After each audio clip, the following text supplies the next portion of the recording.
2015 की है। अर्जुन बताते हैं कि उनकी नई नई शादी हुई थी। वह जम्मू कश्मीर में अपने हनीमून के लिए गए थे। जम्मू कश्मीर बर्फ से ढकी पहाड़ियां, शांत झीलें और हवा में खुली ठंडक हर किसी का सपना होता है। यहाँ आना खासकर नए शादीशुदा जोड़ों का। अर्जुन और नेहा भी उन्हीं में से एक थे। दोनों की शादी को अभी सिर्फ 5 दिन हुए थे और उन्होंने अपने हनीमून के लिए गुलमर्ग चुना था। नेहा ने खिड़की से बाहर देखते हुए कहा, अर्जुन, ये जगह सच में स्वर्ग जैसी है। अर्जुन भी मुस्कुराया और बोला, हाँ, लेकिन पता नहीं क्यों मुझे यहाँ कुछ अजीब सा लग रहा है। नेहा हंस पड़ी, तुम ना हर चीज में हॉरर ढूंढ लेते हो। कार पहाड़ों के बीच एक सुनसान रास्ते पर आगे बढ़ रही थी। चारों तरफ बर्फ ही बर्फ थी, लेकिन एक चीज अजीब थी, रास्ते में कोई और गाड़ी नहीं थी। ड्राइवर ने अचानक धीमी आवाज में कहा, सर, रात होने से पहले होटल पहुंच जाना बेहतर होगा हमारे लिए। अर्जुन ने पूछा, क्यों, ऐसा क्यों बोल रहे हो? ड्राइवर कुछ पल के लिए शांत हो गया और फिर बोला, यहाँ रात में बाहर रहना अच्छा नहीं होता। नेहा हंसने लगी और बोली, ये भूत प्रेत की कहानियां है ना? ड्राइवर ने शीशे में उसकी तरफ देखा। उसकी आंखों में एक अजीब सा डर था। वह बोला, मैडम, यहाँ कुछ चीजें मजाक नहीं होती। शाम तक वे होटल पहुंच गए। होटल पुराना था, लकड़ी का बना हुआ था और थोड़ा सुनसान भी था। रिसेप्शन पर एक बुजुर्ग आदमी बैठा था। बोला, वेलकम, उसने धीमी आवाज में कहा। अर्जुन ने बुकिंग दिखाई। बोला, हमारा हनीमून स्वीट यहाँ पर है। बुजुर्ग ने रजिस्टर देखा, फिर अचानक रुक गया। बोला, आपने कमरा नंबर 203 बुक किया है। उसने कुछ देर सोचा और फिर बोला, क्या आप लोग कोई दूसरा कमरा ले सकते हैं?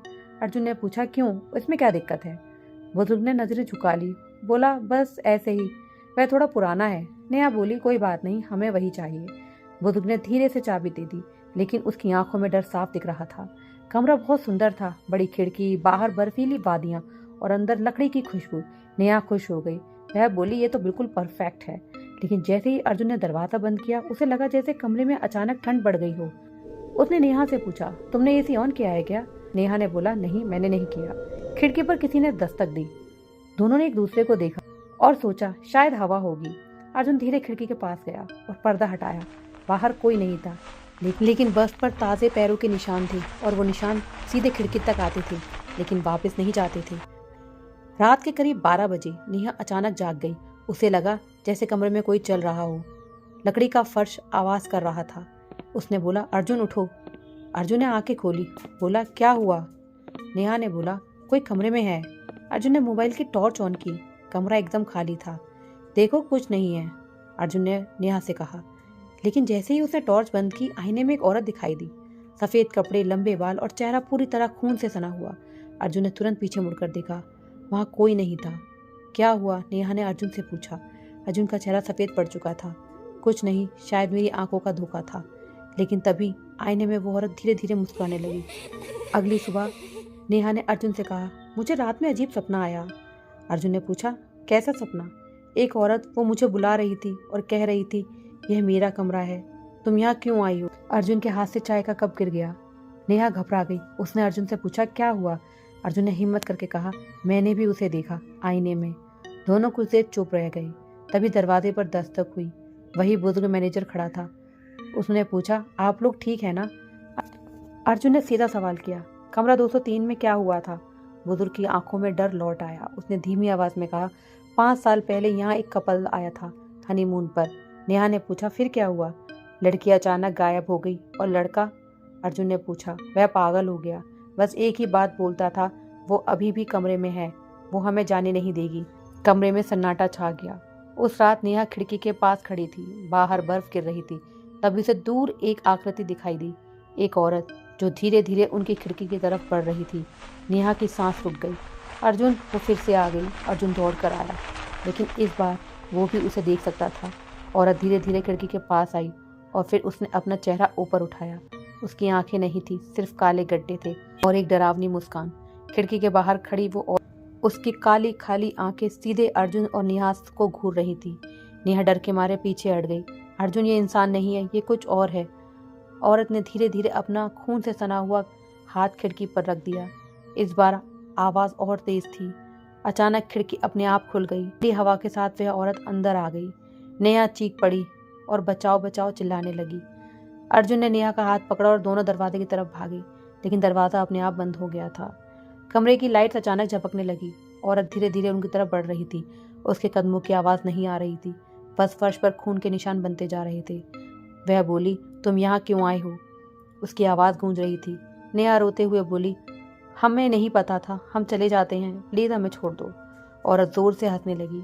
अब कोई यहाँ से नहीं जा सकता। अचानक उसने अपने हाथ बढ़ाया और नेहा का गला पकड़ लिया।